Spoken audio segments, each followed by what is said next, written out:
Hey, what is going on, DDs? Hope everyone is having an amazing Friday, kicking off that weekend. Definitely appreciate y'all hanging out with us for another edition of Titan Talk. I'm Isiah, got Killgoon with me here as usual, and we brought in JMacTucker because today we're going to be talking about some SMITE 2 esports stuff. We've got playoffs kicking off for the Road to Vegas starting this weekend, and this is where it starts to get really interesting. We're going to start seeing some teams qualify for our in-studio LAN, which will then qualify teams to play in Las Vegas in January for the SMITE 2 Founder Series. So super excited about it. How are y'all doing today? I'm doing good. It's been a busy morning already, getting everything kind of ready for the show as well, but then all the other stuff that just kind of generally goes on Friday mornings. Yep, absolutely. Well, we do have a couple patches that we want to talk about with some bug fixes and stuff that have happened since our last show on Wednesday. So let me bring up the handy dandy laptop. Boom. Cool. So yesterday, our first patch that went out, we addressed an issue with Nemesis's Swift Vengeance dash having refire issues when using normal cast at higher frame rates. So this was when you could use the first dash, but then your second dash would kind of get eaten.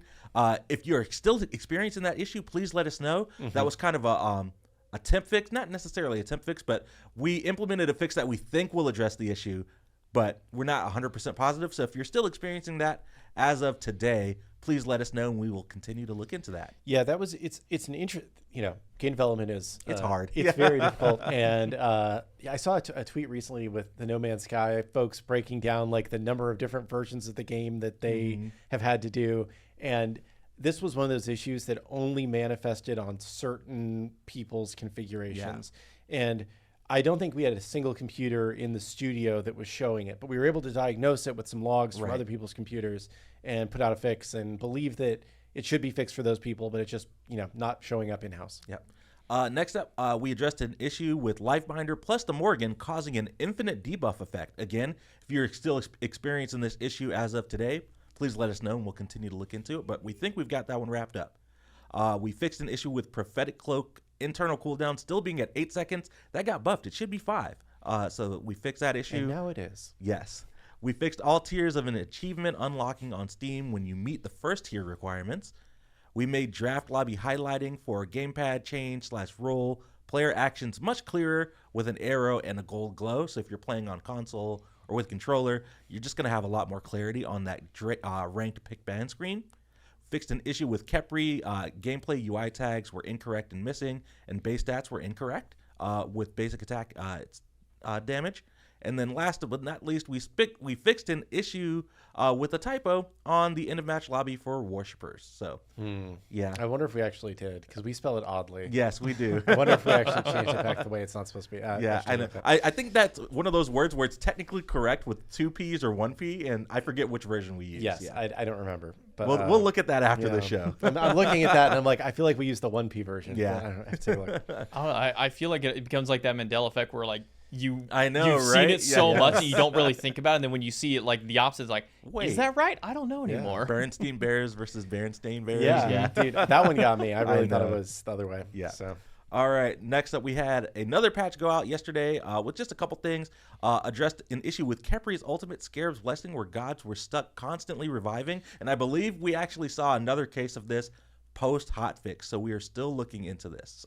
Yeah, I think there may be it might be some god-specific extra case of this that we're still trying to fix. Yep, and then the issue with Odin gaining strength stacks and his ultimate from killing anything was reintroduced, so we just fixed that one up again. Yep. And I believe that was it for our patches yesterday. Today we had a small patch go out with a fix for the scoreboard screen lingering on screen for a little bit longer than intended, making it feel like your tab key was kind of like sticky. That should be fixed. I believe that was a client patch, so you'll need to exit your client and re-download the new update in order to get that fixed. But that went out this morning. Yep, and that was us doing some other work to fix other things that introduced that inadvertently, but got to fix that quickly because we knew that was really annoying people, especially high-level players who are tabbing all the time, trying to see relics and all sorts of things. All right. Well, that's it for the patches. Shall we get into our esports present? I feel like slideshows and presentations. It's the new meta. It's the new meta. Yeah. We saw an awesome one from Cinnamon this morning. Yeah, I don't know if you saw Clumsy tweeted and said it was the best Smite presentation he'd seen, and I was You're like, I'm hurt. personally hurt by that. But no, You got to just make a new one and take the record back. I guess. But no, I heard Cinnamon's was good. I didn't see it, but I need to go back and check the VOD. And I know that we've got another exciting one coming Yes, up here. JMac whipped up a awesome presentation for us to go through right now. Viva Las Vegas, chat. We're going to talk about the Founders Series. So, JMac, just let me know whenever you want to switch the slides, and I'm going to pass the show along to you. Yeah, so for those who are somehow unfamiliar, we are currently running SMITE 2 Esports right now at a high level, where we're in the middle of the Founders Series, where teams are trying to qualify to go to Las Vegas in mid-January. This started out all the way back in like early September. I think it's like a week or two after we officially launched into closed alpha. We started things up with an open bracket, and then we've been going stage by stage, piece by piece, pretty much every week since, nonstop, just trying to get esports continue to go out there. And we're now currently, as mentioned earlier by Isiah, going to be jumping into playoffs tomorrow. Technically, we're hitting the playoff stage tomorrow, which is stage 4 of it. So if you want to go towards the next slide, we can show exactly how, what's going on, what are all the stages. And I had to throw a little bit of fun in there. How do you qualify to Las Vegas? Well, you got to first, you probably want to be a little bit good at SMITE too, because there's some pretty big talent playing in this one. You got to compete. It all started all the way in stage number 1, ? And then instead of profit, it's Las Vegas, because if you're good enough to make it through all 5 stages and get to Las Vegas, you got a chance to win some big money. So it did start back, as mentioned, mid-September on the 14th, where we started in stage 1. This was a 2-week open bracket where anybody in North America, anybody in EMEA, but technically anywhere around the world, you could also compete in those regions if you wanted to. Did a 2-week open bracket, and we took the top 16 teams from there to the Swiss bracket, which is stage 2A. And then anybody else who either didn't qualify or wasn't able to quite make it, to that top 16 point, or just wasn't ready to play yet. They were kind of questioning, do I want to play? Do I not want to play yet? They got to go down into stage 2B and play in the open bracket there. Yeah, and I think the reason for both of these open brackets, right, is that we really wanted to make sure that this was an open, inclusive thing where, if you were good at the game, you had a chance, right? Yeah. And if we didn't do the second open bracket, then it would be like, if you're not good at the game in the first 2 weeks of it being out, you don't really have a chance to make it to Vegas, right? So I think it was important to us to leave this open bracket going a little bit longer to get a chance to make it into the Vegas scene at the last minute, kind of like Aquila, in the early days, coming in through the open bracket. So I'm excited for that. Yeah, and alongside this, it's not shown on this graphic. I didn't have an extra one to toss in with it. But while the open bracket stage 2B and Swiss bracket stage 2A were going on for North America and for EMEA, there was also Latin America, Brazil, and APAC all having their own individual open brackets taking part. And then at the same time as stage 3's LCQ was happening for NA and EMEA, those 3 international regions were having their playoffs. In fact, yesterday here on SMITE Game, we had the Brazil playoffs broadcasted. It was really fun to watch. We had a bracket reset and finals. It was nice. That was great. Yeah, that was awesome. It was a best of 5 finals. Team wins 3-0 from the losers bracket to get the reset, and then unfortunately they weren't able to get it on the reset one. Ended up losing out in the reset game, but it was awesome run there. We had APAC was able to stream all of their stuff live on our channel before we went live each week, so that was really cool to see. For those who were still up for Eastern time, like 3:30, 4:30 in the morning. Hey, you got to watch some stuff, or if you're just hours, anywhere else, anywhere else in the world, it's probably potentially just normal time for you. You got to watch all that, so it's really cool. So APAC wrapped up, Brazil wrapped up just yesterday. APAC was last week, and same with Latin America. I think they wrapped theirs up all the way back in the first week with their bracket. Yeah. So there's a lot of cool stuff going on. But then we jumped into the LCQ, the last chance qualifiers for stage 3. That just wrapped up last week, where we had the bottom 8 teams from Swiss and the top 8 teams from open bracket merging together to create a couple of different groups and whatnot, try and play to now move us into what will be the playoffs. So if we want to jump into the next slide real quick. This is just kind of a general breakdown of kind of how things happened over the course. So open brackets a little tough to show because the brackets for like North America was massive and it would be kind of not great to show on here, but here's kind of just a general breakdown of how the Swiss bracket played. If you've never seen Swiss brackets before, they're actually a lot of fun and a really interesting great. kind of mechanic whenever it comes down to it, because everybody is essentially put on the exact same playing field. You're all put at 0-0, no seeding whatsoever really thrown into there, and you're randomly assigned a team at 0-0. If you win, you and all of the other teams who are now 1-0 get put into your own group, and you randomly get sorted into a match with them. And if you lost and you're 0-1, then you get sorted in there. And it just keeps going as Swiss goes on. And the way that we did it for qualification was when you win 3 games, you qualify out of Swiss and into playoffs. If you lose 3 games, you drop down into the last chance qualifiers. Yeah. So you want to stay in the top green boxes as much as you can, and trying to avoid being in the red box. The red zone was never a fun place to be for some teams, but there are some teams that they started out in the early 1-0-1, then they get 1-0, then 1-1, then 2-1. They just kind of kept bouncing back and forth. There were a couple of teams that were qualified there, but this is just the bracket for how EMEA kind of played out, and then our next slide that we have is kind of the one for how North America broke out.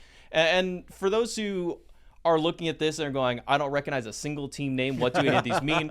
We'll have some rosters a little bit later, but just know that essentially any of the names you're seeing much further at the top, the ones that you don't see anymore after the 2-0, like Team Name with 5 M's, Cowabunga, those kinds of teams, they're former Smite 1 pros that have either, kind of formed new teams with some players that they used to team with, or for some, like Food Drive for Globe, this is a team that was never an SPL talent team, but they were able to really, make some waves and whatnot in North America. So, I will say just real quick, for those who don't know, EMEA is Europe, Middle East, and Africa. And Africa, good right? call. So that's like the European league primarily, though there are some players from Middle East and Africa.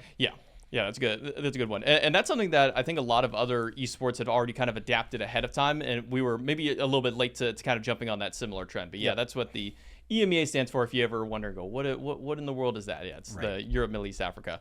The next slides show how the groups kind of played out. So for EMEA, we didn't quite have as large of an open bracket happening at the same time as our Swiss, so we only qualified up 2 teams there. And so instead of making a bunch of really small groups, we made just 2 decently sized groups here with 2 groups of 5.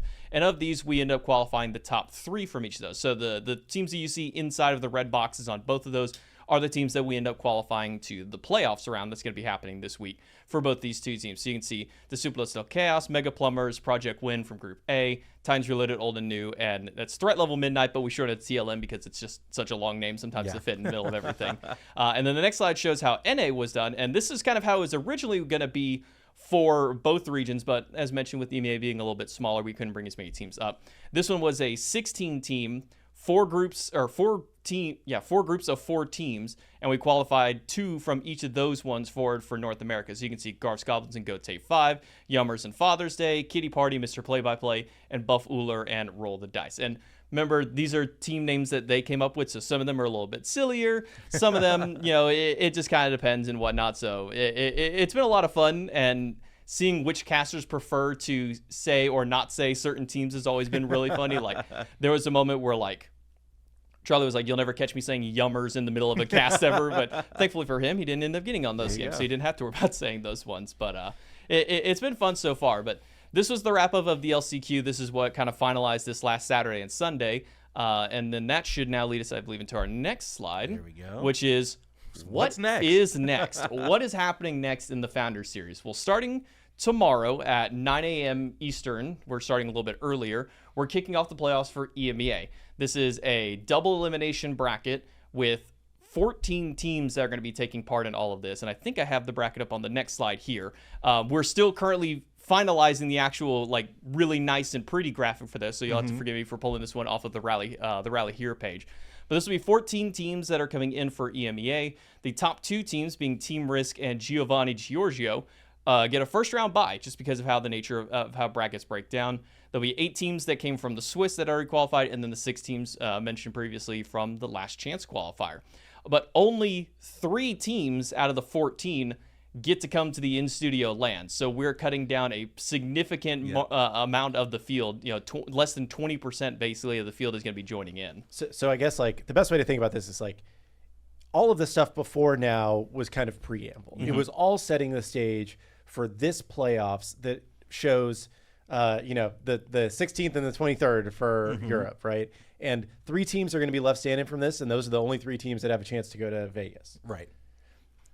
Yeah, and kind of another way to think about it is like stage 1 and stage 2 were kind of the getting everybody in to really try and compete. And then stage 3 was starting to kind of cut down the competition a bit, where we already kind of knew some teams who were in 4. You're cutting down some of the playing field from 3. And now essentially from this stage on, if you are losing, you're out. Right. And your run at Vegas is done for this time around. So this is where teams really have to step it up. This is where the scrims are really going to come in big, and teams who are able to adapt on the fly, especially with how frequent the updates have been on making sure to keep on top of balance. The one thing that we do have in esports that's been a nice cushion, and this is feedback that we got from players, was the very first week of competition on a new patch, the new gods are competitively banned. So, and this mostly became from when we were like hot releasing them on like a Thursday, and so they only got like a day and a half to kind of practice. For EMEA, it was even less. They usually only got like 1 day.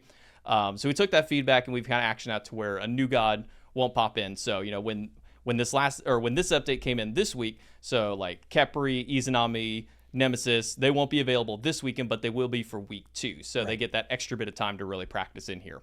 And as mentioned, only 3 of these teams get to move on to the in-studio LAN from playoffs, which is crazy to think that barely 20% of these teams will still be remaining after this week.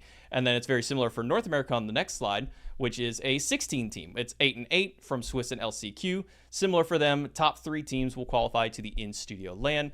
It'll be the teams, I forgot to mention this, the teams who qualified from Swiss, who were already kind of waiting here, all got to pick who their opponent was based off how they seeded during the Swiss stage. So like Cowabunga got to pick their team, and like Look Within as well got to do that.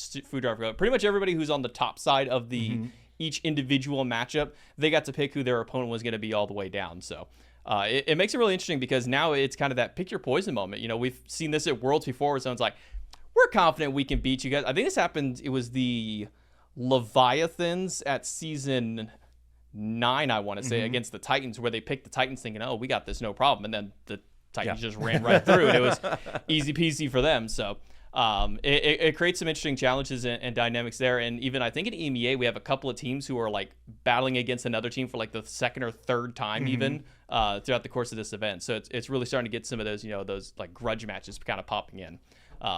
And then you might be wondering, we mentioned some of the international teams. We're also going to be bringing 2 international teams in. Currently working through like all the visa stuff right now and getting those teams worked on to get them. So to be announced what we're going to be having with them, but we will be having some international teams join at the in-studio LAN. So it'll be three from North America, 3 from EMEA, and then 2 of our international teams jumping in to have 8 teams total for the in-studio LAN, which is going to be really exciting. And it's kind of, it's been really strange this last like year or so, like not having a bunch of players kind of just walking up and down through the studio all the time. Because, I got so used to that, I walk into it, I was like, oh, hey, how's it going, Mike? How's it going, Aurora? You just, walk by and see all these different players just kind of going back and forth. So it's kind of been almost, I want to say empty because obviously everybody else is here, all the devs are here, but it's kind of been quieter. It's definitely been quieter, and there have been more snacks and drinks in the the machines the entire time. So, but yeah, that's all going to be happening this weekend and next weekend. So Saturdays at 9 a.m. Eastern is going to be the EMEA, and then on Sunday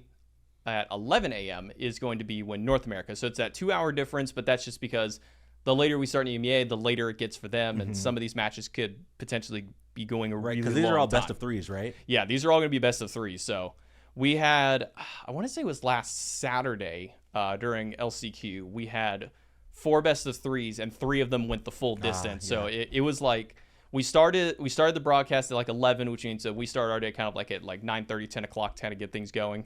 And it wasn't until probably like 8:30, even 9 o'clock for some people before they were, like heading out, going home and kind of packing up for the day. So it was a long day for those ones, but yeah. And then I think we have one more, few more slides, because you probably looked at all these ones and went, yeah, what is a Gote 5? What is a food drive for Globe? What is Team Risk or anything like that? So who in the world are all these teams? Now, we won't go into detail of every single one because there's like 30 teams that are all on here. And there'll only be 6 after 2 weeks. I know, which is insane to think about. But the next slides that I have are just kind of showing off some of the rosters, and shout outs to Billy for putting these ones together. He's been doing a really good job on keeping updated on the graphics. So you can kind of see some of the teams, and you'll even recognize a lot of the names on there. For those who don't know who Benko is, that's Deathwalker. on Smoke Break. So that's a really powerful team, has kind of been one of the top ones to be looking out for. Yodi Gang, Bills, Goons, Scorps, all those teams are coming in from the playoffs, or not from the playoffs, the Swiss bracket, and then the ones on the right side are ones that are coming in from the last chance qualifier that happened last couple of weeks ago. And even on ones like old and new, you even recognize a really old name there Game with Hunter. Game Hunter. Yeah. First pentakill in pro Smite, Yep. right? Was Yep. Game Hunter. And I want to say Chinfu is our first Smite 2 competitive pentakill, if I remember yeah. correctly. I think that's unless there was one in like an off-air game that we didn't see, I'm pretty sure that Chinfu Hood's our first Smite 2 competitive pentakill, which is a really fun one to watch. I think it was a Morgan transforming into a Loki was kind of how the play went. So it was like a double Loki nonsense. So. And then our next slide just has the last few teams. Obviously, with Team Risk and Giovanni, those are two teams that got buys for the first round, so they don't have any of their opponents. So these are just kind of their direct matchups there. It's been a lot of fun. I will say one of my favorite teams to watch of the kind of lower bracket teams has been Disciples del Chaos, or DDK, as we've kind of shortened them to. They've been kind of a sleeper pickup team who have really shown, what level of potency they have, but right now it's really hard to kind of bet against like Team Risk and Giovanni just because of, you look at the talent. I mean, Nika, world champion, Adapting, world champion, Dardes, world champion, Coast. Like three of those players literally just won a world championship for Smite Season 1. And on the other side, Team Risk, every single one of those players are also world champions, popping up there. Theeks, if you guys haven't been in the loop, because this happened a while ago, that's Big Man Tings, who Theeks was. So Everybody's changing their names. I know, everybody's changing names, rebranding. Also, Hey, new game, new me, Genetics told us that that Risk and the Team Risk actually stood for something. Every single letter represents a team that somebody on their team has been teamed together with. So like, nice. There's Renegade. I think it was Renegades, Insignum. I'm trying to remember what S was, and then K was Kings. Right. Yeah. But yeah, every single letter represented a team that some combination of them have been together with. That's cool. Which is a really cool shot there. Simplicity. Thank you, Tristan, for that one. Yeah, Simplicity. So that was a really cool one. And then the next couple slides are for some of the North Americans, which you'll recognize immediately. Some of the big hits there. Team name with 5 M's, having PBM and Scream kind of jumping in there. Also, can I just say that you guys could have just done team and then just wrote the letter M 5 times, but they had to spell the whole thing out, and same with Scream, so it makes the graphics look really strange whenever you have to congest them all together. Also, shout outs to probably the funniest name, the Grand Penguin Quisitor is a fun one over on Name and Progress. Great, yeah. Okay. Another one that just kind of messes up the graphics, but then Scrumptious, Borscht, these are all a lot of really big hitting teams. Garf's Goblins has been a fan favorite. If you tune into any broadcast where those guys are playing, they've got a ton of fans in the chat. Almost any social post that we put out that has them, it's just people spamming Garf, Garf, Garf in the middle in the middle of it. So those guys are fan favorites on there. And then the last slide will have the last 8 teams as well. And right now, I think the team to beat for North America is actually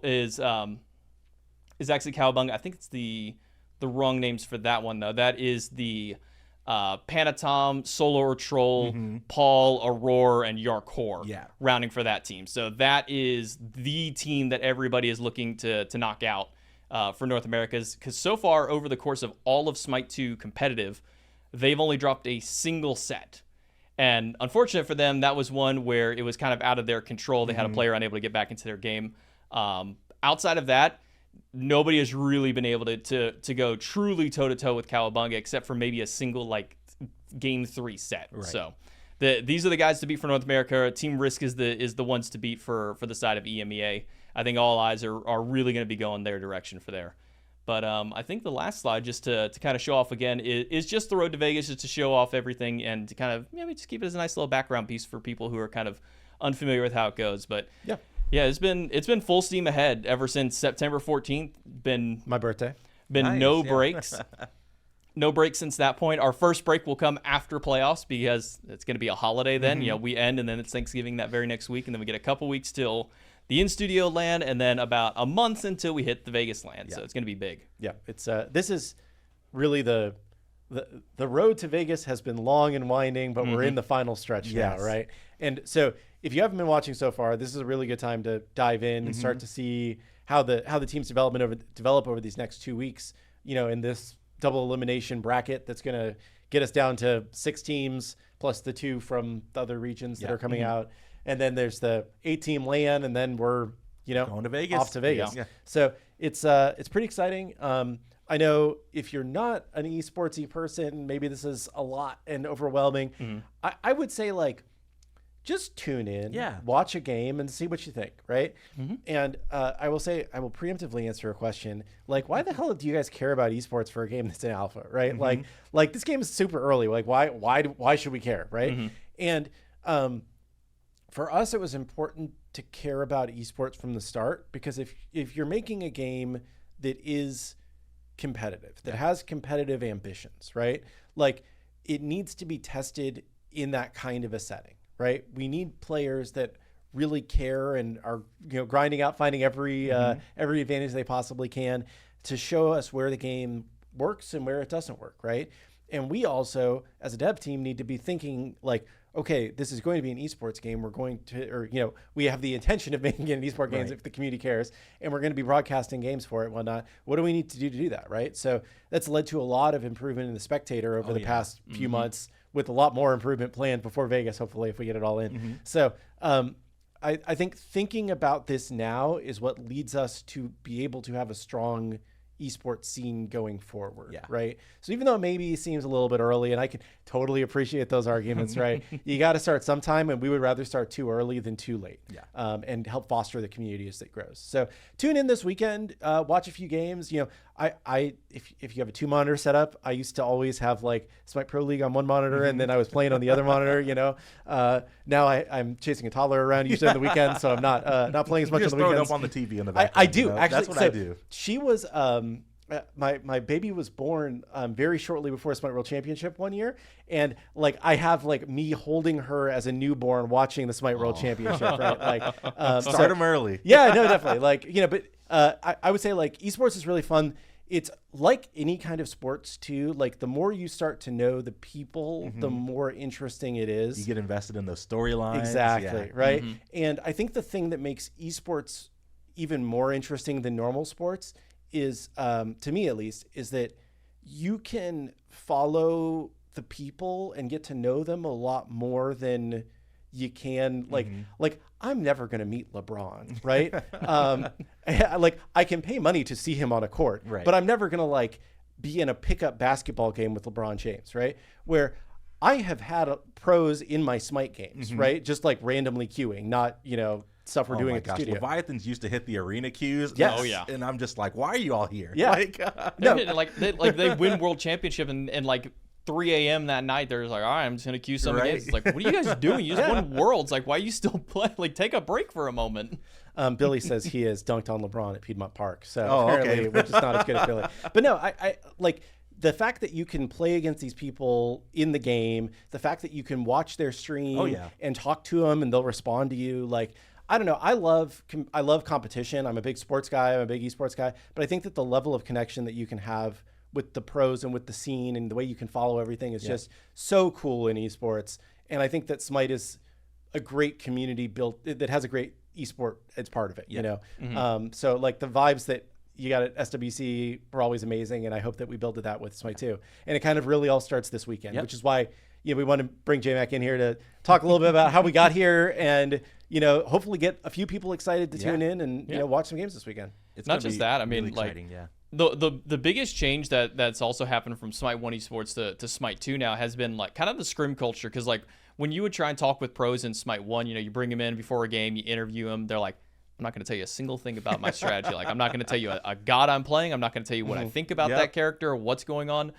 It's completely different now. Like you have teams, I think it's specifically Team Name with 5Ms have said that they stream every scrim that they do if possible, unless like the enemy team is like absolutely no.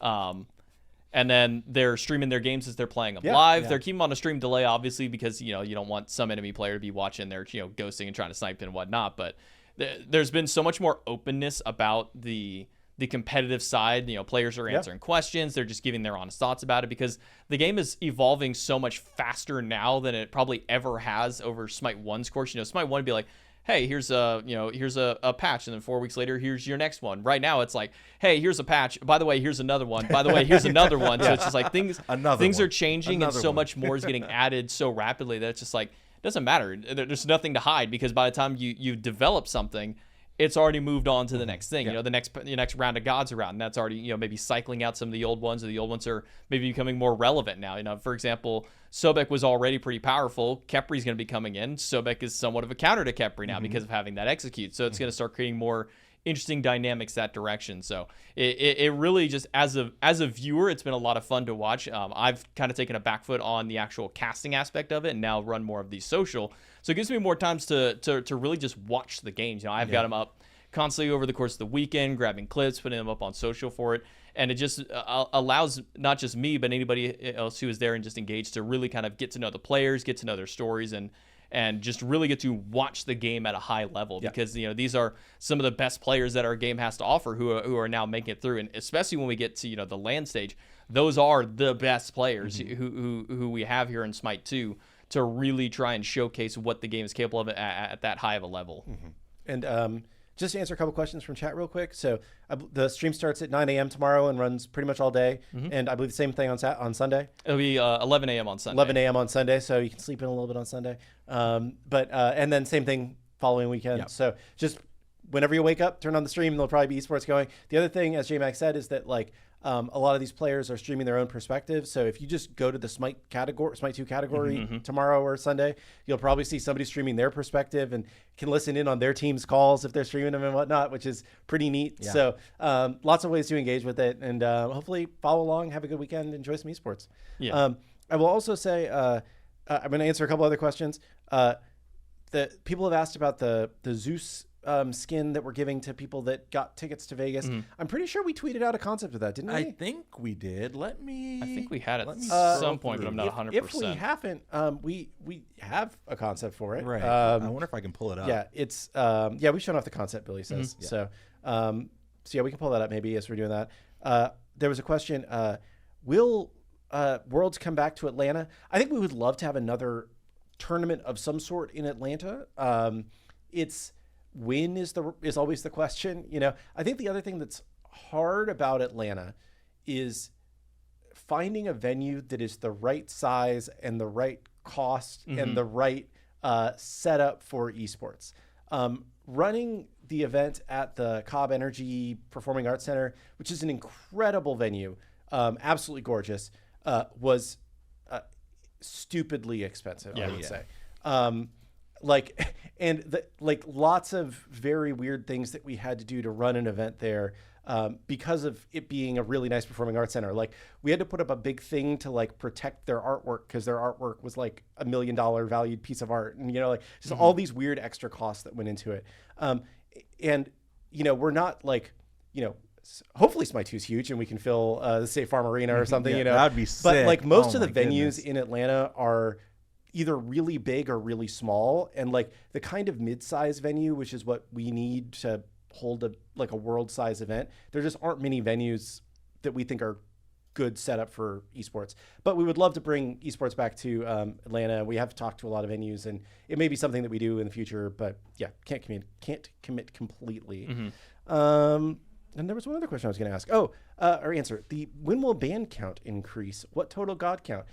We've been having a lot of conversations about that. I don't think we're 100% settled on when that will be, but we've been talking with the pros and we've been talking with ambassadors to figure out when the right time is. But I would say eventually we will definitely increase the band count. I think that right now we're still okay with where we are probably. Yeah, I think kind of the general consensus I've seen from competitive players is somewhere between the 40 and 50 number. Which I think conveniently lands either the patch before the Vegas patch or the Vegas patch itself. Yep. So somewhere around there is kind of when it'll pop up. Yep. I mean, if you look at Smite 1's kind of landscape and how it had its bans, it was usually every 20 to 25 gods was kind of the next ban.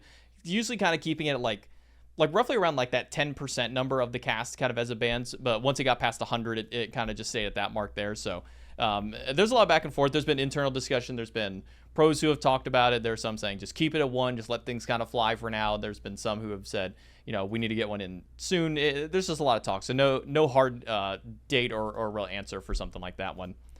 Sonics is now asking me twice, so I'll give an answer. He's been asking how Khepri's been doing, which Khepri is my dog. Named after the god in Smite. We actually, I guess the fun, kind of backstory on Khepri was we knew somebody in Arlington who breeds corgis, and we ended up picking up him while we were at SWC. It was my partner's mom went to go pick him up and brought him to the venue. I literally walked outside. I think it was after we did the season 11 show match. I get a text from my partner and says, "Mom's outside with the dog." I'm like, "What do you mean?" Like she's outside the front door of the venue with the dog in the car. So I walked out to go see him, and then we were sitting there just kind of thinking up names. And it was during the grand finals. We saw the Kepri lock-in. She's like, "I like that name." I'm like, "I'm good with that." So we ended up getting Kepri. And then in July this year, we got a phone call from the same person who we got Kepri from. And said, "Hey, we have another corgi. We can't adopt him out because he has a birth defect. He has an overbite on him. So we can't really, sell him or anything like that or adopt him. Would y'all want him?" And we said, "Yeah, we'd love to have him." So we were thinking of names there, and we were just going through. It's like, well, do we keep with like the Egyptian name themes? Do we just stick with other gods or guardians? And then whenever we remember, it's like, wait, they said overbite. What if we go with Sobek just because a crocodile looks funny? And That's perfect. Trust me, he lives up to that name. He has some sharp teeth and loves to play bite. Like that is he's a sweet dog. Also, I don't know if there's just something wrong with his neck. Like I looked in his kennel yesterday whenever he was taking a nap in his bed, and his body was one way and his head was the other way. And I'm like, are you okay, little guy? but yeah, Kepri and Sobek, both my pups, are both doing good. I will answer 2 questions real quick. Are there any African or Middle Eastern teams from EMEA? I believe that there are no full teams, but there may be a few players, because I know we've had players from in the pro leagues from Egypt and from. I think Cherio. Cherio. I know Cherio's playing with a North American team right now, so I'm not sure if he's still playing from there, or if he's playing here. The Liquipedia, the folks at Liquipedia have been really working with us to get those there. So if you see those rosters, you can go on there, and I think all of them should be updated with their country of origin. So I don't think we have any direct, as mentioned, Middle East or Africa full teams, but there may be a player here and there that are from those regions. Yeah, and is the Liquipedia a good site to see all the rosters and everything? Is it all up to date pretty much? I think it should be fairly up to date. If not, in Twitch chat, we have commands that I usually regularly update either Friday or Saturday morning before competition starts. It has the updated roster page, and even then, sometimes they might change at last minute, oh, we need to put a sub in or something like that. But most of that stuff stays either up to date on there or in the channel itself. So we kind of keep things going. And then there's been a little bit of chat in the chat about orgs. And I think one of the things that is a tenet of the way that we run esports is the players can do what they want to do, right? If the players would like to affiliate with an esports org and represent, I'm just going to say a team name that I saw in chat, if they would like to represent Dignitas, right? They could do that. Yep. There's nothing on our side preventing them from aligning with an esports org, but we aren't going to force them to be aligned with an esports org, because there's kind of 2 sides to it, right? Both the org feels like they need to get something of value out of being a part of it, and the player feels like they're worth something and they need to get something out of value, something of value, right? So it's do the players want to, give something up to get the org in, or does the org want to pay the players to get the players in? And both sides are kind of usually at a standoff when you leave it up to the players. But we like it a lot better, because then it's not like players are at the whims of organizations as to whether or not they have a job, or they have a spot on this team, and it can just be player decided. So there's pros and cons to both, right? No harm, no foul against people that prefer to go the org route. But our philosophy is player first. Yeah. Previously, we had the our org brands, just because they're a little bit easier to say than team name with 5 M's and stuff. We're definitely a little more Wild West right now. It's kind of the early days. I think we had in one of the early days of Paladins, where there was a team, I think it was HP Office Jet 6957 or something. That was such a good one. And one of the at Worlds, or the Worlds equivalent for Paladins one year was Team Burrito versus District 69. So we are very open and embracing the teams to do what they want to do, right? But if they want to align with a big esports team, cool, they can do that, right? If they want to call themselves something crazy, they can do that. At some point, we may go back to more of like, Titans, Kings, whatever, right? But like for right now at this early stage, we aren't forcing anything. Players have control. Yeah. Yeah, and one of the things that kind of made that shift and move was just kind of not necessarily like cutting out the middleman, but really just kind of putting that control back to the players more than anything else. Was kind of a push from that way. But yeah, as mentioned, like if for some reason, like SSG reaches out to Cowabunga and say, hey, we want to sponsor your team, going to Vegas, and now all of a sudden we no longer call them Cowabunga, now that's their Space Station Gaming. Sure. They can do that. They absolutely have the ability to do that. There's nothing holding any of these teams back from aligning themselves with an org, especially moving into Vegas. I saw one question was about, will you allow existing teams to join your competitive circuit, or will you adopt a system like SMITE 1 with pre-existing slots?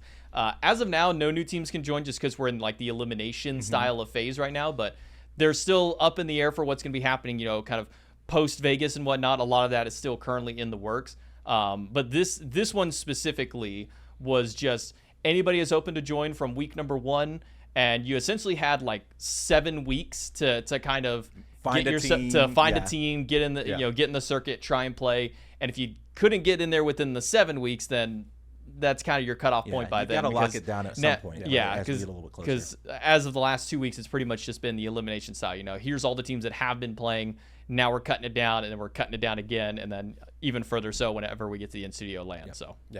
On a non esports question, there was this. Somebody asked, "Will there's something be done about AFKers and trolls in ranked?" So, one like kind of misconception that I want to clear up right now: people are being banned right now.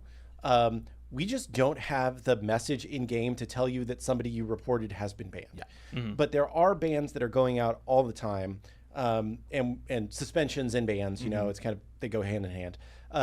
And we're banning people for all sorts of reasons, right? We maybe aren't catching everybody right now, but if you report them, we are reviewing those reports, and we are banning people actively. Trying to see if there's anything else that I'm seeing right away. Any special events planned around Worlds, like double worshippers, etc. So this is not Worlds, to be very clear, but it is our first SMITE 2 esports event, right? And there will be teams competing from around the world, but it will not be an official world championship because, in the same way a lot of people are like, why do you even have esports? It's an alpha.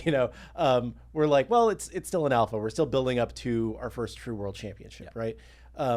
So not a Worlds, but we will be definitely doing, Twitch drops. And I saw an early look at the Twitch drops cosmetics. They look really good. They're looking good. Yeah, we're making good. We have to make things right now for them to be done in time. I believe you'll be able to get the Jade Dragon's skin as a Twitch drop. So that's kind of cool. We've been working on that. And then there was also the other part of that was like double worshippers.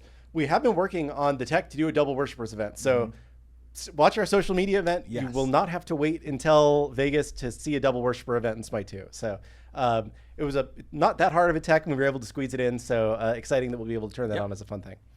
It's so crazy to think that like 10 months ago was the SMITE 1 Final World Championships. It's crazy to think it's been that fast that it's gone through. Like it feels like the year's just absolutely flown by. I know. But also it feels like it's so far away now, moving into the next round of it. So I'm excited to see what Vegas has to offer, and then obviously even beyond a portion of that. So I think this is going to be a really exciting event that everybody's going to want to tune into. I'm going to take a picture of this one because this is one that we probably should do. We should port the world champion title to SMITE 2. Oh yeah, that give is good. SMITE 1 players that were world champ, or maybe we need 2. Maybe we need like a S1 world champ or something. But that is a good idea. We should do that. That'd be pretty easy for us to do. Well, what kind of title would we do for like winning Vegas? Because there's obviously not like a worlds kind of a thing. We can think shop some stuff. And, yeah.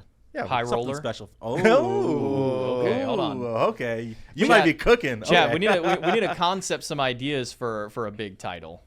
We could just do Vegas champ. Yeah. But yeah, chat, give us ideas. Billy is not going to get a SMITE 1 collegiate champion title. Though. Man.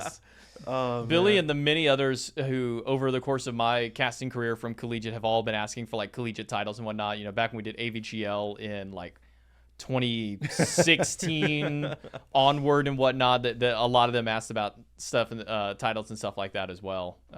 Just nothing we ever got really in. Trying to see if there's anything that pops up. Were you able to find anything for the Zeus? No, I can't find it. Huh. Do you remember where we showed? Because I know we I showed feel like it. we showed it, But but I feel like we did. chat says maybe we didn't. So we'll track it We'll down and we'll find post it, it yeah. again or something. TBD. Yeah. Billy says he sent it to you on Slack. I Ooh, don't know okay, if you can. cool. Yeah, if you can access it there, then we can do so. Let's see here. You Also- also take a question. It's going to take me a Also, little I bit. saw somebody asking, and I'll obviously ask it here before we give an actual answer. Are we willing to reveal maybe what the god is for the Jade Dragon skin? Ooh, I do love a Do good we teaser. want to on do that this as a show. There we teaser go. here? Do you want to drop the teaser? I don't actually have the full information. You That's don't why I was know? asking it to you. I believe I remember what it was, but I don't want to say Okay. the wrong god. So that is, I will leave that up to y'all. Ooh, there we go. Thanks, Billy. I am not 100% confident either, so I'll let Killgoon do it. You gonna do the honors? Yes, Jade Dragon's Bologna. There Ooh. is. That's what I thought it was, but I thought it was Bologna, but I didn't want to say that and be wrong. Yeah, I think the Totem Wars last year were iconic, and Yep. an iconic Smite God. Very cool. There we go. all right. Jade And then Dragon's I have Bologna. got Darkheart Zeus up. So this is the skin that will be given to everyone that purchased a ticket. Ooh, that's and will nice. be joining us in Vegas. It'll be available for everyone else down the line, but Yeah. this is kind of a nice little fun exclusive for those that bought a ticket. Yeah, it and will was be at the just event. like a fun extra to throw into the ticket. It's not not the craziest thing we've ever done or anything, but we were like, oh, it'd be nice to have a little special something to get as part of your ticket price. But most of the we are spending far more on the event than the tickets will cover in terms of revenue. Most of the ticket cost is just helping offset the cost of running the event itself. So, there's another question here from a little bit earlier that lets me talk about something else, which is, will the Fat Loki skin for Kabrakan be returning to Smite 2? If yes, will it keep the special emote? So I don't know about Fat Loki Kabrakan, but special emotes. So we do not currently have tech in Smite 2 to do VXGs. So any skin that has a VXG that we've ported over from Smite 1 currently doesn't have a way for you to enable that in Smite 2. Our tech art team is actually working on that right now, kind of in the background, but it's like their second or third priority after just getting all of these gods done. So if you have a skin in Smite 2 that should have a VXG that doesn't, we know, we're gonna add them. I think the Steel Sentinel Athena has one, is the one that people complain about the most, which you should complain about. We should have that in there for sure. but it's known that you just can't VXG right now. So we will be getting that in hopefully soonish. Spectator mode is key to the esports success. This mode needs to be more immersive, featuring trackable stats throughout the game, heat maps, etc. So in a recent update, I want to say it was CA4 or CA5, stats were included in there, such as player damage, healing, mitigate, all those kinds of things were included back similar to how they were in Smite 1.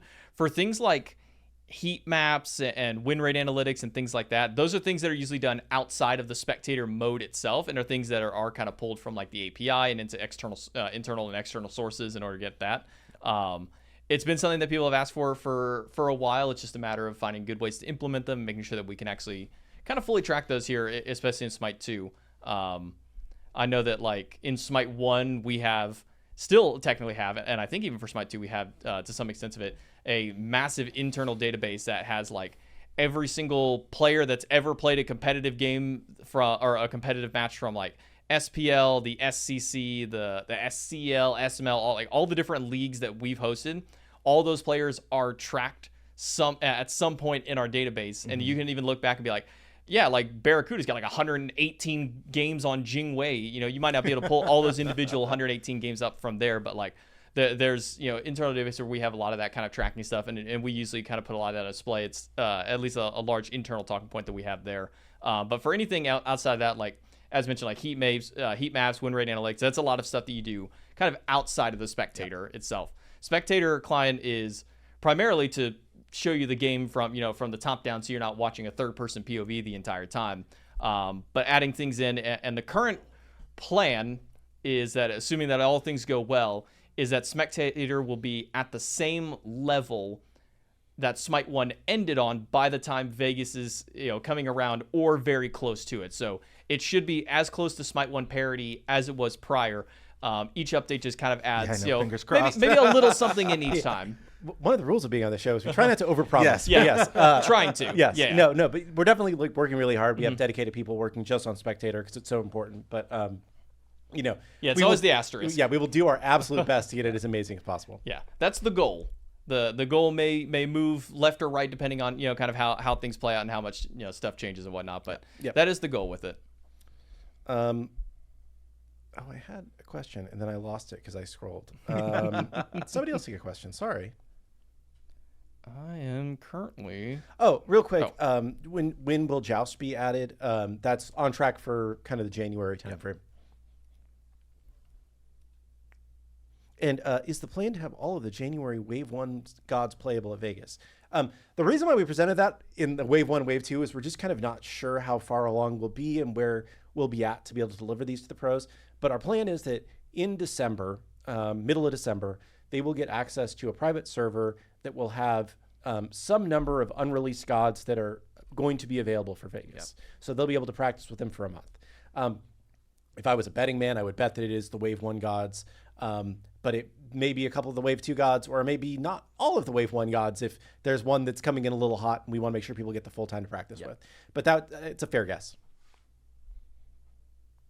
I was not aware that there's some Hecate instrument. That's Yeah, being there's a asked lot of about. people talking about the violin for Hecate. I don't know what some, that like, is. Maybe some little Easter egg that I'm not like sure. Smite 1 had some fun Easter eggs. Like I think it was like the tier 5 Ho Yi skin. There's like a 1 in like 1,000 chance that when the demon walks away, it like it plays a fart noise or something like that. Apparently something happened with her taunt animation and she no longer plays the violin. Huh. So this is literally the first time I've heard of this. Nobody's mentioned it before. But a lot of people are very upset about it in chat. So I'll ask about it. I don't have an answer for you right now. I'll be so honest, like jumping into Smite 2, I can't think of the last time like I used like the taunts and the laughs and stuff like that. Like in Smite 1, like there were some gods and like god skin combos. I'm like, I gotta like not to be like BBM just because it's funny, like Raw America Raw. I would spam that laugh all the time just because it's one of the most fun things. But like I noticed that like outside of the general like normal VGS commands for like communication, I really don't use like the taunts and the jokes and stuff like that as much. Maybe that's why I never noticed it. The sick metal Smite theme. There is like a full version of that too. Yes, I believe it is on. What's the guy's name? Bernth? Bernth. Yes, Bernth. it is on Bernth's YouTube channel. Yeah. So he's a heavy metal guitar YouTuber, Instagrammer guy who we got to do that metal version of the song. I don't know if we have the full rights to be able to put it in game, but we can ask. I know we don't have support for like different soundtracks right now, but the metal version I thought did turn out pretty well. So I'm glad you liked it. I think he played that on like a ukulele or something like that. It was weird. Like, I play guitar, but I don't know what that instrument was. So, but we have rediffusion, which I think means replays for our ranked games in the future. I would like to learn from my mistakes. So we are building out replays right now to be able to support esports. We would love to then be able to grow that to where you can watch replays of your own games. It's not going to happen in the immediate future, but it's something that I think we would love to do. The one restriction around replays, even once we do have the tech to do it, is that very likely you will only be able to replay games from the current patch. Yes. And then once we patch, you won't be able to look at your old replays anymore. So, but we are aware that it's a community concern, and it's something that should be much more doable now that we're in UE5 than it was back with the Smite 1 setup. Let's see. Sorry, I've seen this post a couple times about Baron 1 being visually too high. Is that on a specific skin or is that on all skins? Because I can definitely take a look at that. I've also been seeing that. I think it might be on his default. Okay. Someone said all skins. Okay, I'll take a look. And then Grimmy's mentioning about Khepri with his pull. I've also noticed that a little bit myself sometimes where it feels like you grab him. Maybe it's a latency thing that has it sometimes, but I have noticed it as well. So it's something that we can definitely look into. Yeah, I thought we had fixed most of the Khepri pull things over the past few days. But yeah, definitely we'll keep an eye on it for sure. Have we discussed Zeus at all? What would you like to talk about with Zeus? Yeah. What about Zeus? I mean, we got the Zeus guess. skin from Vegas back there. But Yeah. Trying to see if there's anything else that kind of pops up. That's about a model viewer. I don't know anything about that. I do know that you can turn the models right now at the very least. You can't like zoom in or anything, but you can start turning the models on the God viewer now, which is a nice feature. I will answer 2 short ones to get back to back. Did somebody mention the red dots on the gods page you can't clear? It's a known issue. So what has happened is that there's a couple of skins that you can't see because they aren't enabled, that are like work in progress or whatever, that have like a red dot associated with them. So you cannot clear the red dot because you can't see the skin. We're working on it. It should be fixed pretty soon here. If there's a god that you can't get it to go away, if you just click on all their skins, it might go away, but it might be one of the gods that has the hidden skin that you can't click on. So sorry about that. Asking about Funko Pops or some sort of action figures. We've had those conversations in the past. I think that like it's an interesting idea, but it's hard to get on their development roadmap. We were maybe 7 years ago, we were very close to getting Funko Pops made actually. And then they signed their deal with I want to say it was Star Wars, and like all of their manufacturing capacity for like the next 2 years was like, no, we're just making Star Wars figures. So we've definitely had those kind of conversations in the past. If the right opportunity comes up, we'd love to do it again. Man, I can't believe we got snubbed for Star Wars. I mean, crazy. they might be a little bit bigger than us, but just only a little bit. They've only been around for maybe a few extra years. The issues with the tab screen scoreboard should be fixed with a patch later today. For people that are asking about that. I know someone earlier was mentioning that it felt like there was a few patches today. There were some small server hiccups for there were reports from some individuals like they couldn't get into queue, so there were a couple of small changes there to try and help remedy those situations. I know we had actually one streamer who was on right before who was having issues with that. So I think like almost the entire like 2 or 3 hours they were on here were just trying to like go through a bunch of different things, figure out what's going on, checking logs and stuff like that. So that's probably what was maybe a cause of a couple of those ones, in the last couple hours. I will do another 2 real quick ones. Will you change the trophy design for Smite 2? Yes. I saw the mock-up of it. It looks pretty cool. Is there work being done to make it so the end screen doesn't show defeat or shows defeat when you lose and doesn't always show victory? Yes, that's a known bug. Sorry, we're getting to that one.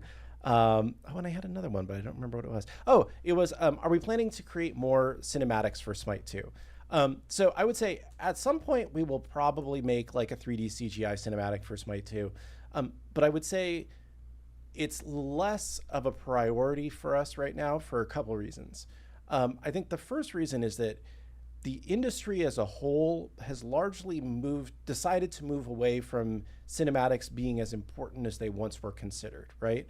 And now whenever you show a cinematic, there's a lot of people that are just like, why isn't this gameplay, right? Like no gameplay, spamming Z's in chat, right? And people are much more focused on that than they were on cinematics, right? Cinematics are usually used in the video game world now for announcing a new game that isn't far enough along to be able to show you gameplay, right? So we will continue to have gameplay trailers for sure. The other thing is that our game now looks better to where it's not like if we showed you just the Smite 1 models doing things in the Smite 1 environment, you're like, oh, this game looks old, right? Part of the reason why we relied on cinematics for Smite 1, and a lot of older games rely on cinematics still to this day, is that if they just try and use gameplay, the game doesn't look like a modern game and it doesn't get people excited about wanting to play it. So because of this, we used a lot of cinematics in the past. Now we're relying more on gameplay because our gameplay can look much better. And in-game things that maybe aren't pure gameplay, but are animations of our models in our environment is just more representative of what the game is. I love our 3D CGI cinematics. I would love to do more in the future, but not a priority for us right now, I would say. There's one question I saw earlier, and I'm going to go around it a little bit because I know it's not exactly what they're asking. They say, has there been any talk about adding tournaments in the Smite 2 game itself, such as special events or queues, special rewards and whatnot? I don't know anything about that. I think they're referring to kind of like I think it was like in the Super Smash Bros. Games, you could do tournament mode where it actually like made an internal bracket. You played against friends and bots and whatnot. I don't know anything about that for Smite 2 or if there's even been any kind of discussion with that. But as far as just actual tournaments outside of Vegas, there has been talks and kind of internal discussions on, when to fire that. Because with Smite 1, there's a ton of community tournaments and leagues and stuff that are running all the time, multiple leagues and tournaments over the course of all, mostly kind of in like the Thursday to Sunday range. There's a couple that kind of stand out there. And there has been talks about getting that set up for Smite 2. I know that Smite Prime was running some stuff for Smite 2 community tournaments, but have kind of taken a back foot now until at least kind of post Vegas. And I think that's kind of the area that we might be looking at now, is sometime once Vegas has kind of run its course and we kind of get to that kind of maybe like interim period between, what's after Vegas kind of situation, is where we might bring more stuff like that now. And then I'll have things like diamond rewards. So that way you can earn in-game currency in order to kind of spin back in the game for playing. Yep. Right.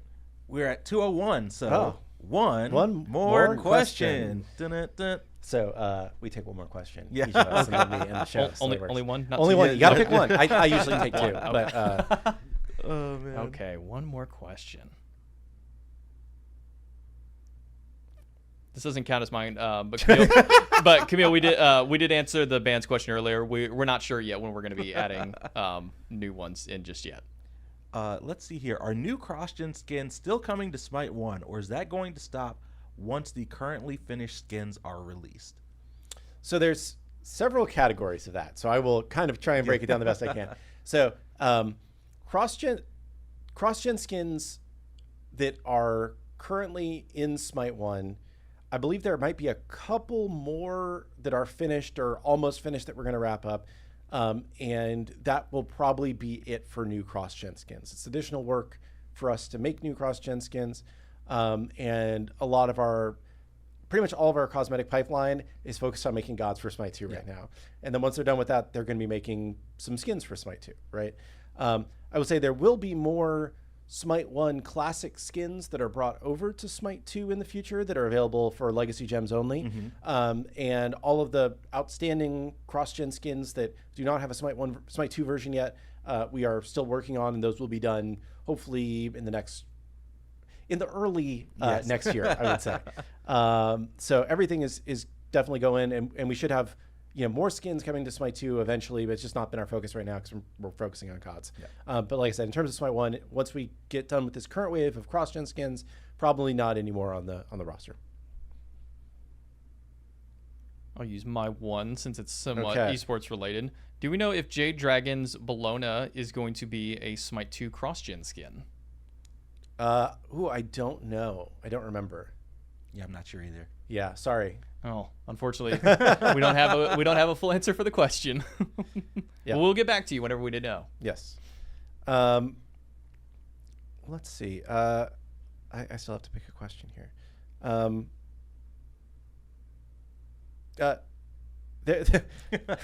Sorry, trying to. Yeah, I think there's. It's hard to pick a question today. I know, it really is. Sorry, I'm torn between two things. So I think I'll just kind of. There's a lot of questions about like what skins are coming over from Smite 1 to Smite 2, and how do we choose which skins get imported, right? So I think that the things that lead to that decision tend to be number one is just like how popular is a skin, and we measure that in a lot of ways. But part of it, like one of the things we can look at is like equip rate. So like of the percentage of people that have a skin, how many choose to use it, right? So is this like there's a lot of Neath skins, for example, like which Neath skins are the ones that people actually use the most, right? So I think that making sure we're bringing over skins that people actually like is like the number one priority, right? Some of those popular ones. And I will say once again, the Reddit social media opinion on what skins are good and popular doesn't always line up with what people actually buy. Like dragon skins, edgy skins, that stuff always sells, right? There's a reason why we do a lot of it, even if other, like some people don't think it's creative or fun or whatnot. It's like a lot of people just like that stuff and want to see it in the game, right? So we're going to bring over some of that stuff that's popular. The other thing that funny skins do sell as well. Yes, we do a lot of funny skins. Funny skins, food skins. Yeah, if you see us do a lot of something, it usually means it's selling, because we have to make money by selling skins. We are, we have to pay our rent and our servers and everything. So I would say that's one part. Another part is just like, are there any technical limitations around us bringing over a skin, right? If they use a different version of a rig, or if they have some different unique tech tied to the skin, that's going to make it harder to bring over. It doesn't mean we won't bring it over, but just in terms of the time to bring something over, we would have to commit more time to it. So is it worth prioritizing that for a given skin? And yeah, I think those are kind of the main things that go into that. And yeah. Cool. All right. Well, we all had our one question. Gents, thanks so much for hanging out for about an hour or so. I kind of ended with a whimper there on my. I know, right? It's all good. It's all good. But definitely appreciate you all hanging out. Chat, we appreciate you all hanging out with us as always for another edition of Titan Talk. Right after we end stream, stick around if you want to hang out for Casual Friday with some of the casters playing some games with the community. And this weekend, Saturday, 9 a.m., Sunday, 11 a.m., tune in for the SMITE 2 Road to Vegas Founders Series playoffs. Catch some esports playoffs, yeah. Get some esports actions. Watch the best of the best. Fight it out on the SMITE 2 Battleground. And over the next 2 weeks, we will have 6 teams qualify for our in-studio land, which is going to happen in December. So really exciting stuff. Really exciting time to get invested in the esports and competitive side of things. It's going to be a lot of SMITE 2 esports happening over the next few weekends. So definitely stick around for that. But until next time, we will see you all on the SMITE 2 Battleground. Peace.